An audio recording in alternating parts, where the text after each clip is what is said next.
छात्र छात्री मान द्वारा शांतिपूर्ण उपाय रे नीट पेपर लीक मामले तदंत पाई शिक्षा व्यवस्था रे सुधार पाई एवं त्रुटियुक्त परीक्षा कराउथुबा शिक्षा मंत्री धर्मेंद्र प्रधान को इस्तीफा पाई अनिर्दिष्ट काल पर्यंत आमरण अनशन चली दिल्ली रो जंतर मंतर ठारे जो अनशन चली आज सकाळे सरकार पुलिस लगे बलपूर्वक जड़े एत बड़ शिक्षाविद अनशन रे उठे नेला एवं अन्य छात्र छात्री ऊपर आक्रमण करी समस्त को ये अनशन को भंडर करने प्रयास करागला कारण सरकार को जना अच्छी जो डाकरा दि जाइए आसंता 20 तारिख रे पूरा भारत वर्ष रे सबु जगह साधारण नागरिक ये आंदोलन में सामिल होगापाई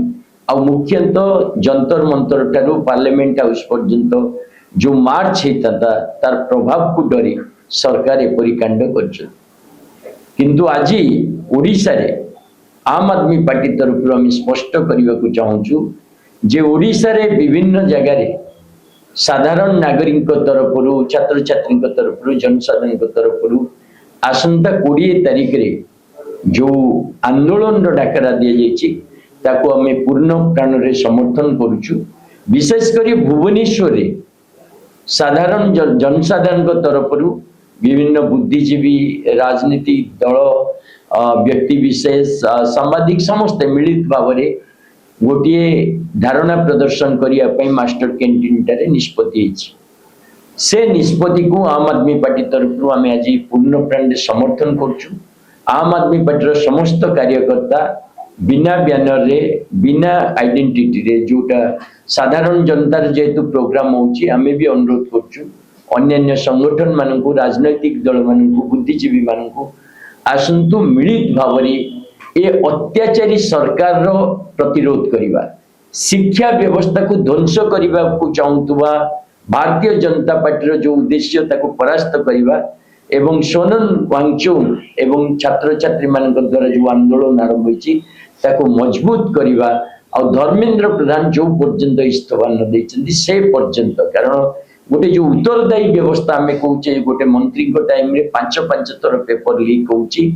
आउ तांकर कोनोसी कार्यानुष्ठान नाही तांकर सेतरे जो भूमिका रही ताको प्रश्न करिवार हमर अधिकार रही आज सारा देश रे साधारण नागरिक जो प्रश्न पचारछि से प्रश्न आसंता 20 तारिख रे लोअर पीएमजी रे भी पचरा जिवो आ अपन मन अनुरोध प्रेस वार्ता माध्यम रे जनसाधारण को भी अनुरोध आसंतु ए आंदोलन रे जोग देवा सरकार को उत्तरदायी करिबा छात्र छात्री को भविष्य सुरक्षा करिबा शिक्षा व्यवस्था को मजबूत करिबा गोटे कोनोसी व्यक्तिर समस्या न अनुष्ठान ये सारा भारत वर्षर ओडिशावासी पिला मानकर भविष्यतर प्रश्न शिक्षा व्यवस्थार भविष्यतर प्रश्न त्रुटिपूर्ण परीक्षा हब ना नहीं तार प्रश्न सेति को संगठन माने अनशन रे बसचंती धारणा रे बसचंती मैटर करेनी समस्त को हाथ एकाठी करिया पड़िबो मजबूत करिया पड़िबो आम समस्त नागरिक माने जो पर्यंत रास्ता को न बाहरचंती साधारण जनता जो पर्यंत आंदोलन को आगु को न नेची ये जो भ्रष्टाचारी और पूरा अथॉरिटेरियन सरकार ये सुनिबो नाही बोली आमी जानिचु किंतु ए सरकार को तैयारी करथवा जनता जेतोले सड़क को आसीबो सुनिबा को बाध्य हो नले जनता सरकार बदलिबो एक छात्रिक आसमा से तार माने अनुमान आसुची ता ऊपर कोन कहबे एक छत्रवाद शासन रो अनुमान करिवा नाही जो परि भाबरे पूरा सिस्टम पूरा व्यवस्था को भारतीय जनता पार्टी निज कब्जा को नेछि